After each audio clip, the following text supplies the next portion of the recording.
क्या अकबर की शादी प्रिंसेस से नहीं बल्कि मेट से हुई थी? क्या राजस्थान के राजाओं ने मुगलों से लड़ाई नहीं लड़ी बल्कि वे युद्ध क्षेत्र से 70 किलोमीटर पहले ही अपनी बेटी लेकर पहुंच जाते थे और उन्हें मुगलों के सामने पेश कर देते थे?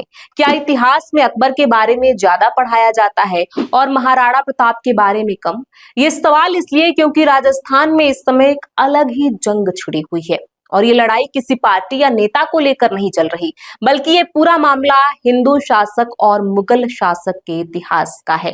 हर इंसान अपने हिसाब से एक नई कहानी बता रहा है। अभी हाल ही में नागौर के सांसद हनुमान बेनीवाल ने बयान दिया था कि हिंदू शासक अपनी बेटियों को मुगल शासकों को सौंप देते थे ताकि युद्ध ना करना पड़े। अब राजस्थान के राज्यपाल हरिभाऊ बागड़े का बयान सामने आया है। उन्होंने पूरे इतिहास और कहानी को ही झूठा बता दिया है और हैरान करने वाला बयान दिया है। क्या है पूरा मामला, बताएंगे अपने इस वीडियो में।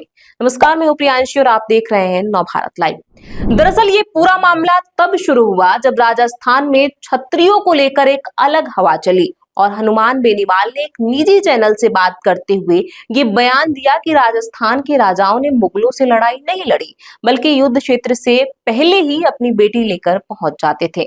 यहाँ सेटलमेंट यानी समझौता हुए हैं, एडजस्टमेंट ही हुए हैं।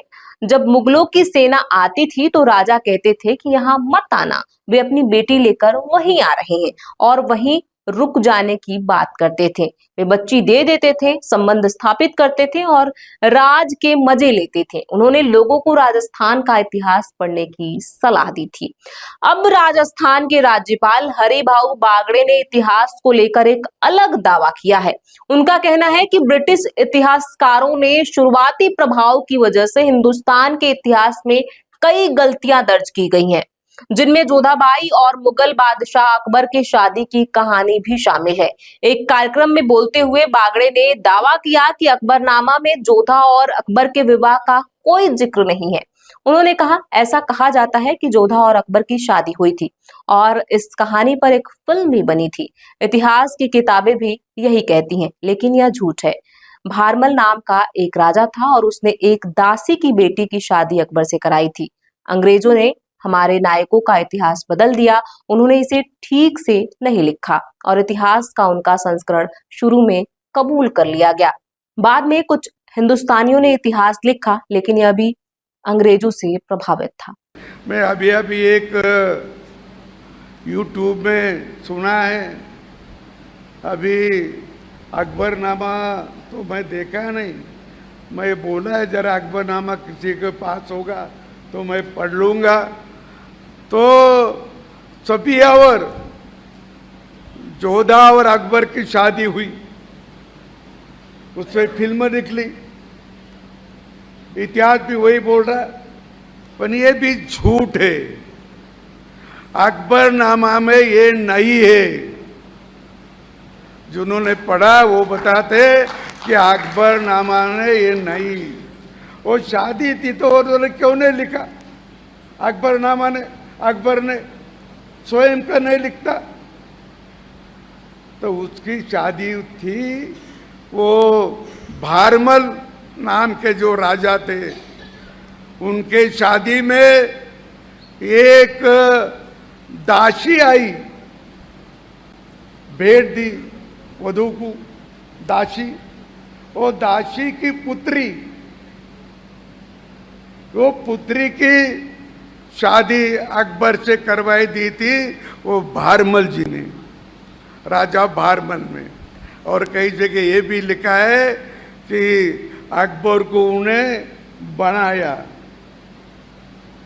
उल्लू शब्द नहीं उसमें, लेकिन ऐसा बनाया उन्होंने कि राजा ने, भारमल ने वो दासी पुत्री को देकर भारमल की लड़की दी, ऐसा लगाया।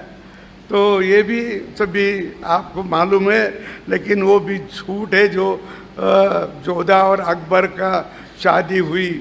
अब ये सब इतिहास तो फिर से लिखने जा रहा है। राज्यपाल ने ऐतिहासिक दावे का भी खंडन किया कि राजपूत शासक महाराणा प्रताप ने अकबर को संधि पत्र लिखा था। उन्होंने इसे पूरी तरह से भ्रामक बताया। हरिभाऊ बागड़े ने दावा किया, महाराणा प्रताप ने कभी अपने खुददारी से समझौता नहीं किया। इतिहास में अकबर के बारे में ज्यादा पढ़ाया जाता है और महाराणा प्रताप के बारे में कम। हालांकि बागड़े ने कहा कि अब स्थिति में सुधार हो रहा है। उन्होंने कहा कि नई राष्ट्रीय शिक्षा नीति में हमारी संस्कृति और गौरवशाली इतिहास को संरक्षित करते हुए नई पीढ़ी को भविष्य की चुनौतियों के लिए तैयार करने की कोशिश की जा रही है। हरिभाऊ ने महाराणा प्रताप और छत्रपति शिवाजी महाराज को देशभक्ति का प्रतीक बताते हुए उनकी प्रशंसा की। उन्होंने कहा, उनके जन्म में 90 साल का अंतर है। अगर वे समकालीन होते तो देश का इतिहास कुछ और होता। दोनों को वीरता और देशभक्ति के एक ही नजरिए से देखा जाता है। ऐसे में राज्यपाल के बयान ने 1569 में आमेर शासक भारमल की बेटी और अकबर के बीच विवाह की ऐतिहासिक जानकारी पर बहस को फिर से हवा दे दी है। लोग इस पूरे मामले पर अपनी अपनी प्रतिक्रिया दे रहे हैं। कोई इसे सही बता रहा है, कोई इसे गलत बता रहा है। अपने हिसाब से लोग अपनी अपनी राय रख रहे हैं। आप क्या सोचते हैं, हमें कमेंट बॉक्स में लिख के जरूर बताइएगा। बहुत बहुत शुक्रिया।